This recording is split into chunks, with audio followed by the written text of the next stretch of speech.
Hello and welcome to yet another episode of History Time. Today we are going to look at the origin of the term Lord Labak Das. Lord Labak Das is a term that is used very often in Madras Bhasha, and we owe it to the comedian Vivek, where he will keep calling up a man named Das and ask him, "Are you simply Das or are you Lord Labak Das?" Ever since then, that term has become current usage in Madras Bhasha. Today's episode is dedicated to the memory of that wonderful actor Vivek, who passed away around 2 years ago. Let us get on with the story of Lord Labak Das.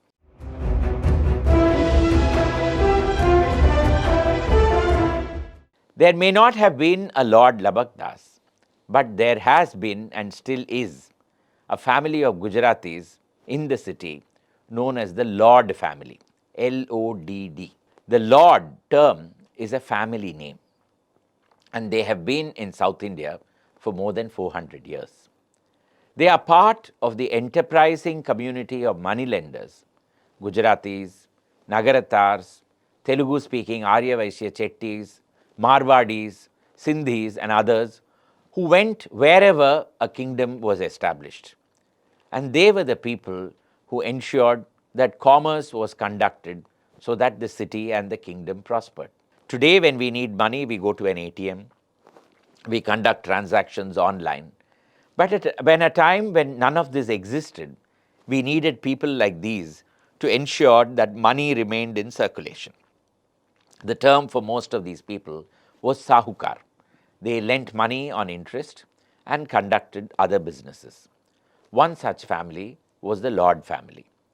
It came all the way from Gujarat and in the 1700s was settled in Mysore, where Bala Mukunda Das, Lord Bala Mukunda Das, was a man who earned the confidence of Hyder Ali. It is said that he even took letters from Hyder Ali to the Mughal emperor in Delhi. But thereafter, Bala Mukunda Das lost favour with Tipu Sultan and was killed. In the 1820s, his son, Krishna Das Bala Mukunda Das, travelled to South India and was moved to Madras, where his uncle, Giridhar Das, was living and practicing as a businessman. He learnt the trade from his uncle and prospered and became one of the richest bankers of Madras city, who also traded in precious stones. His son was Lord Govind Das. The term, you must remember, is L-O-D-D and not L-O-R-D. L-O-R-D is a British aristocratic title. L-O-D-D was the name of the family. The family were ardent devotees of Lord Krishna. And Krishnadas Bala Mukunda Das purchased an enormous property in Roypeta by the side of General Patter's Road. I have already said in an earlier episode as to how the British built huge garden bungalows all across the city, and the roads leading to these houses would get named after them. So where General Patters lived and where the road led to his house, that became General Patters Road. Patters Garden was the name of the property, and over a period of time, that in Tamil became Patters Thotam, which finally got corrupted to Border Thotam, which is how the entire area is known even today. As I mentioned earlier, the Lord family were ardent devotees of Lord Krishna, and therefore they renamed Patters Gardens as Govind Palace. Krishnadas Bala Mukunda Das and his son Lord Govind Das became extremely wealthy, and their house was open to any social gathering or charitable cause. In the 1890s, when Swami Vivekananda came back from Chicago after the Parliament of Religions as an international celebrity, he was hosted over here and he gave a talk to a set of invitees. Mahatma Gandhi visited Patters Gardens as well. There are a few photographs that survive to show how grand that original house was.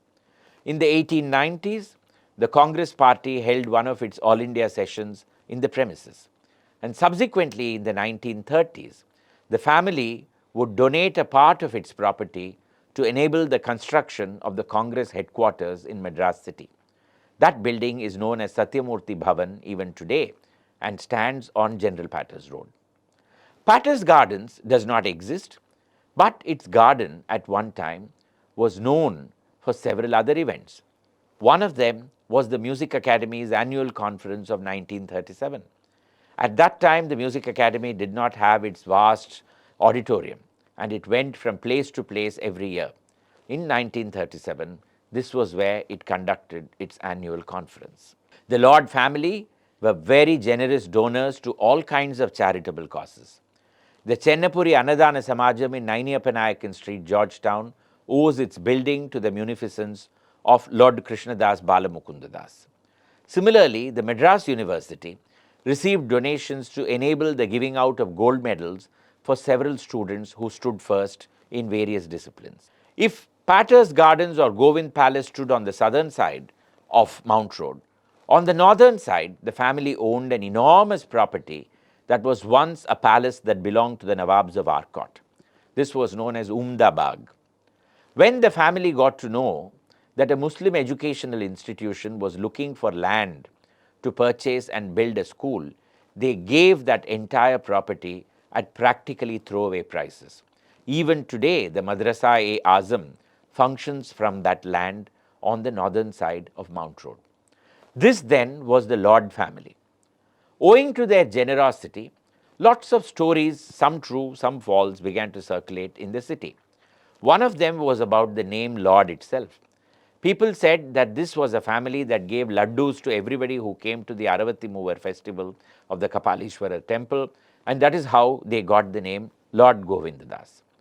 The writing community in Tamil was tickled pink with the word Lord, and in the Ananda Bodhini in the 1930s, you had a humorous short story about two Gujaratis. One was called Gulab Jamun Das and the other was called Kunja Ladu Das. The Lord family still continues to live in Chennai at various places. Patter's Gardens does not exist. Some of the family members still live on that property, much of which has now become commercial. From Lord Govindadas to Lord Labak Das is quite a journey, isn't it? But it is quite interesting as to how a real-life Gujarati family gave its inspiration to actor Vivek. Before I go, I must also tell you one more thing. Border Thotam was developed as a residential colony by the Lord family. And even today when you go there, you will find that there are roads named after family members. So you have LGN Road, which is actually Lord Govindadas Nagar Road. You have Vijay Narayana Das Road. You have Gopal Das Road and so many other roads in that area, all of which are named after members of this family. Memories sometimes persist and history just refuses to vanish in Chennai city. I will be back with you with further episodes in the weeks to come. Bye for now.